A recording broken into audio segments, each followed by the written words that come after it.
These are conversations that we've had together, like over lunch, over Zooms, over calls. So you're actually going to just be watching a normal conversation with Drew and I. So first, thank you, JFF, for having me. And and thank you all for coming. It's nice to see such a full room. I wanted to start out with, I've been traveling around the nation a lot these past couple of months. I've been at a lot of different conferences. I've had a lot of meetings with a lot of really interesting people. But something that keeps coming up, that I keep asking in every post that I make, is who is coding your future? And it's really weird for me because many times people seem to glaze over that question. They don't want to address that question. And why do you think that is? Yeah. I mean, listen, I think a lot of people are not prepared for that question because no one is asking it with authority, right? In terms of who's coding the future. 92% of the population growth that's happened in this country in the past 20 years has come from communities of color. And if we're talking about the workforce of the future, and we're talking about consumers of the future, we have to think about the uncomfortable question about inclusion at inception. Yes. And we live in a sort of go fast and break things and fix it on the back end world that notion of inclusion at inception, or thinking about who's coding the future and how do we be more inclusive in that, I think is uncomfortable. I think it's very uncomfortable. Right? I think that nobody wants to consider the fact that, especially in different communities, that the people who built the technologies that already didn't include many of us are the same people that are building the new technologies that also don't include us, and at scale. And some of the issues that, at first we were trying to solve across many different spaces was the conversation around the importance of inclusion. And it's funny because I was just at a summit in Vancouver just a couple of weeks ago, and I was having this conversation, and I saw a guy in the audience rolling his eyes. And so I said, I know that you're rolling your eyes because you're like, I'm Black, I'm a woman, and I'm the CEO of Black Girls Code. So you think that this doesn't relate to you, but I believe that you're probably over 55, and you may or may not have a woman in your life. And so at its inception, the way that AI is being developed doesn't just leave out Black people. It's pretty much anybody, any type of stereotype, any type of different culture, anybody who doesn't look like the people who are coding it. And I think the problem is that many people think that when I talk about getting involved in the conversation, they think that they all of a sudden have to become coders. But when I talk about who's coding your future, it's not just the people who are developing the code. It's also, are you a board member? Do you manage a team? Mm-hmm. Do you work in marketing? Do you have a kid? You need to have a baseline understanding of how these technologies work so that, what is the theme? You can dare to be brave, to raise your hand when you see that technologies are being developed that are not just suggesting bias, but that are acting on bias. And that's what really needs to change. That's why I'm going around and I keep challenging people. I'm like, you've got to understand these technologies. You've got to understand that this is not a conversation around diversity and inclusion. Yeah. This is a conversation of making technologies that don't harm you. Yeah, that do no harm and have the efficacy that you want, for them to be effective. I mean, I come at it from the effectiveness standpoint. It's like, if you are not coding for everyone, then how does this serve everyone, right? And so it's simple, but it requires such bravery to say, hey, I don't want to hold us up from our progress, right, but have we thought about, right? And that's the part where I start to think about, when we look at AI and what's happening, it can get really heady when you look at the numbers, right? People are telling us that all of our jobs are going to change in the next 5 years. And I do believe that we will have some modicum of change. AI is at work today. It is not coming to work. Correct. But my thought about the future as part of that too is, how are we preparing the humans who prepare the humans for 100%. An AI-assisted workforce? Well, I think that one of the things is I think, this is me daring to be brave, that I think that AI is having the biggest glow up of any brand that I've ever seen. Like at its core, AI is still machine learning. And so it's data in and it's data out. And so we, again, need to be thoughtful about what data is in and what data is missing. And also, while you're thinking about automating your entire workforce and firing everybody, pause and see what's happening to some of the organizations that are doing it, who then have to hire back their teams because A, the technology wasn't ready, because I don't want to get started and go down the vibe coding conversation, and B, did you make sure that your team knows how to use the technology? Yeah. Like, I think, at its core, something that you and I talk about a lot is like, where is the humanity? Because this is not just like a traditional product that we're just rushing to ship, but where is the humanity in this? And to that point, you and I were actually talking downstairs, and I don't want to, but you, in your position as a career expert at LinkedIn, where you're looking across all the different industries, when you think about what are the jobs of the future, what are they? Well, I mean, I look at what are the skills that will actually give and facilitate jobs for the future. And the future of work is still human. Yes. No matter how much the hype cycle is, right? The future of work is still human. It is human plus. Yes. And we have to actually really focus on the human as well as the the technology, the plus the AI. For the past more than 5 years, the most in-demand skills have been human-centric skills. You are still going to have to be creative thinkers. You're going to have, some modicum of grit and some modicum of like hustle, right, on the side. But the actual skills that people are asking for, storytellers, right? Great communication skill. Number one is being adaptive, conflict resolution. These are the skills that people all over the world are hiring for based on data from our platform. And it's important that we don't leave that out of the conversation, because those skills, those human skills, will dictate what the jobs of the future are. Watch that space just as closely as we watch what AI automates. So, what are the things that are most at risk when you just surrender your brain to ChatGPT? Your critical thinking, your strategic. I think they talk it Google Maps brain. I mean, I already was challenged with directions, but once I got Google Maps, I will get lost if I go outside and try to come back, literally. But so now here we are, like, I don't remember anybody's phone number. Right. Like, these are the things. What is our brain going to decide that we don't need? And I just want to remind you again, like when you talk about human, you and I are both storytellers and creatives.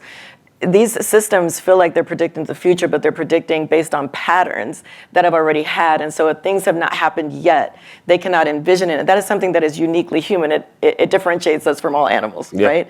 And so like, think about that when you're thinking about how to use these technologies. It's something that we're really thoughtful about at Black Girls Code as we are starting to introduce curriculum that is focused on AI, because you have to our girls so that they are not left behind. We also, at the same time, hired an AI expert who is focused on making sure that the curriculum and the training that our girls get is layered with critical thinking, a strategy around, like, don't just go straight to the bot, but also, like, what is your answer first? What do you think? And start thinking about how do you have a conversation? Because, like, I use a lot of different AI tools. Yeah.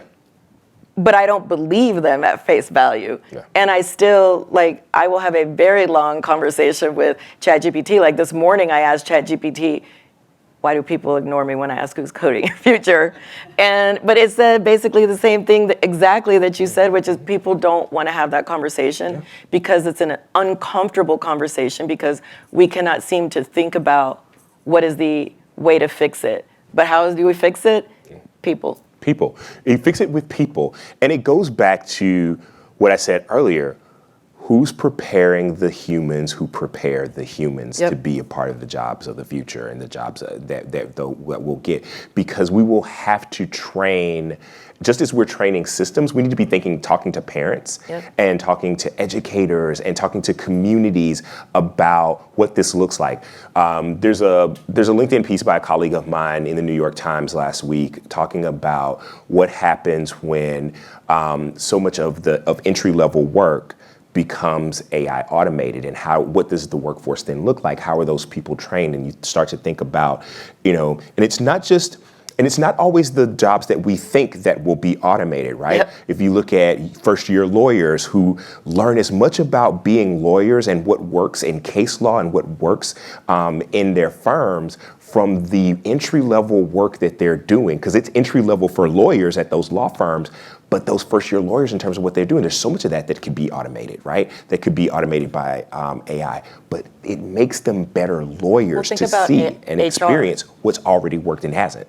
Think about HR. 60% of an HR specialist's job is being able to understand tone and understand the room and understand the people that they're engaging with. Like, this is not something that a technology is going to be replaced. And look, I love tech. I'm a super nerd. I've been a fan of technology forever. Same. But I just think that we need to be thoughtful about these technologies, because while everybody is celebrating agents, the difference between a chatbot and an agent, again, is the biases and is suggested, and agents act on it. And therefore, I go back to saying, like, if you're in the audience and you have an opportunity, especially if you're, basically anything, but if you work in healthcare, if you're a teacher, if you work in HR, if you're recruiting, if you work in finance, and these agents are being deployed, like, maybe ask somebody what are the inputs that determine the algorithms that say, like, you can get a loan and you cannot, and you can get extended care from your insurance, but you cannot. Based on what? And that is something that you need a person actually checking to make sure that because we know already that these bots hallucinate, and sometimes they're fun to play with when they're hallucinating, but it's not so fun, when you don't get the job. You don't even get considered for the job. Or in the case of a platform, you get kicked off the platform because you're over 55. To that point, though, it goes back to, I think, part of who gets left out and who gets included in the conversation. And we have to be really brave and really honest about having that conversation at every level, all throughout, because we've talked about entry-level work, and so much of entry-level work is done we over-index as people of color in some of those jobs and some of those roles. And to be able to talk about how we engage and dispel rumors and misinformation about what AI is and what it isn't, but also how do we make sure that we have critical thinkers and storytellers and coders who have a modicum of cultural competency, so that they're informed and educated and prepared for being able to say everyone should get the benefits of what technology democratizes, if it will truly democratize. 100%. Everyone should be able to see these gains. And what I'm hoping is that in the process that we have with all artificial intelligence and generative AI, is that we're also solving for the problems of the past in addition to solving for the possibilities of the future. That's the unlock. That's the unlock that I get excited about. And I'm a career tech guy, right? Yes. Like, college tech, right? I swear sometimes we have fun conversations. That's what I want to, that's the unlock I want to see. And that's why it matters, Christina, who's coding your future. It should be all of us. We all should have a say in the technologies that are developed that are affecting all aspects of our lives. And I think the failure is that people will do a story on one area of industry, but to date you haven't really seen like a comprehensive conversation about how technology is affecting like literally every aspect of your life, including your likes, your preferences, the things that trend, the things that you think are cool. Like unfortunately in Los Angeles, I'm from Los Angeles, like it was all about fillers, but now it's all about facelifts. And what does that mean? Now you've got 25-year-olds getting a freaking facelift. Like who's deciding to push that type of content? That is like adversely affecting our youth, because like what are our 25-year-olds going to look like at 40 with their face? It's just like, I mean, it's unfortunate. I hope that eventually when I ask who's coding your future, that people start understanding that they have like a lot more agency to raise their hand and say that I am, because they're becoming more active participants in the conversation, both at home and at their job. And I would be remiss if I didn't close with saying like, please have the conversation with your kids around AI. They are using it, and in some cases in harmful ways. And so again, it behooves you to understand how these technologies work so that you can have a smart conversation with your kids about how they're actually using AI, and that AI bot is not their friend.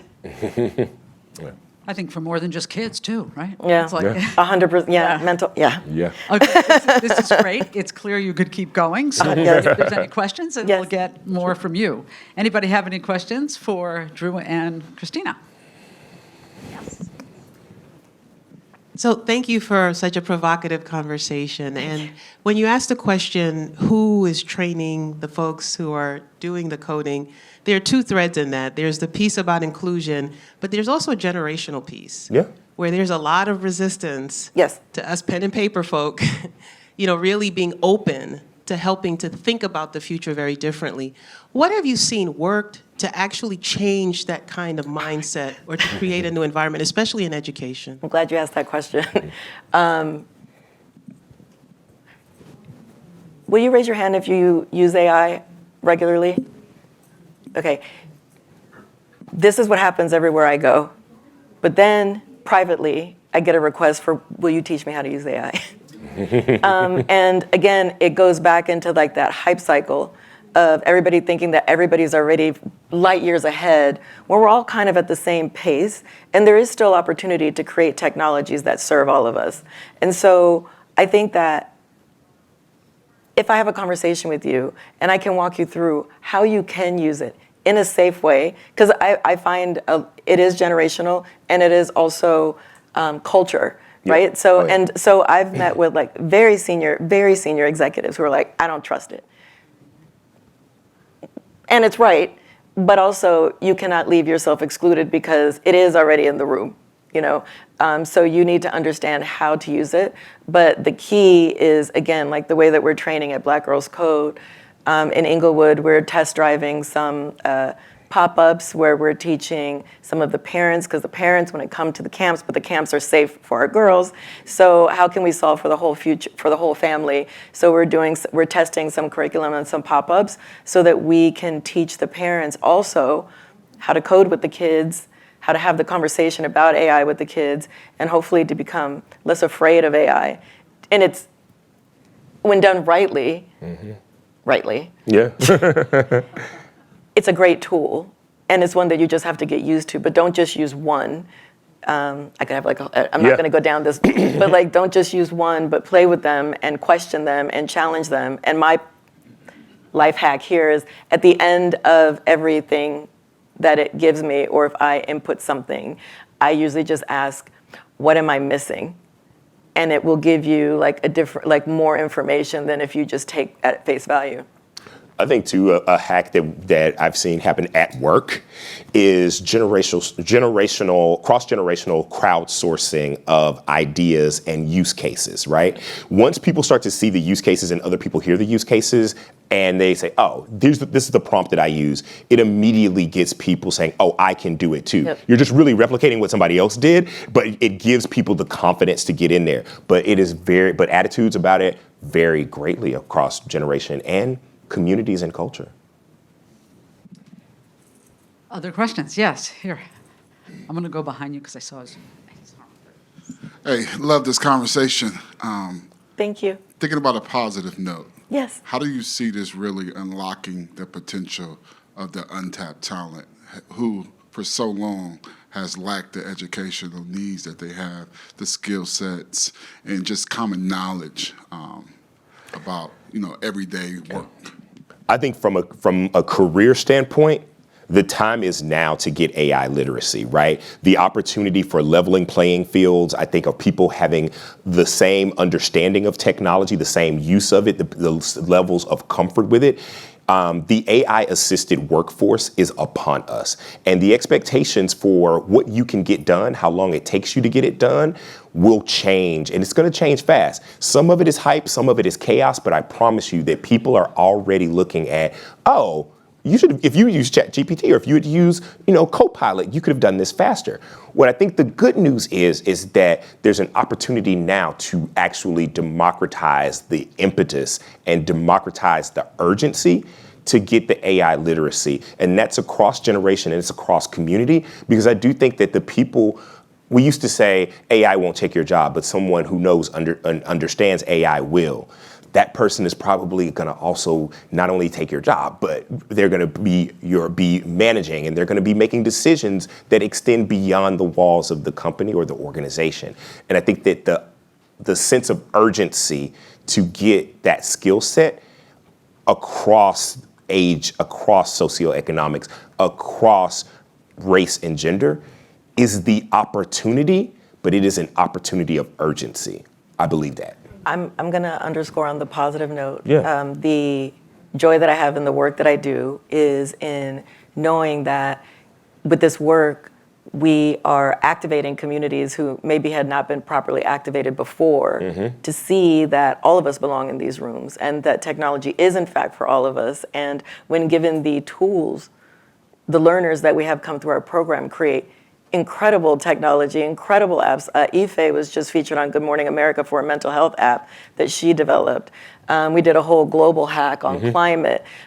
Seeing what the art of the possible is when the community is activated and understands like, hey, this is for me. There's never been a better time to opt into something. And that's where I get excited, because I'm like, I have the girls' attention.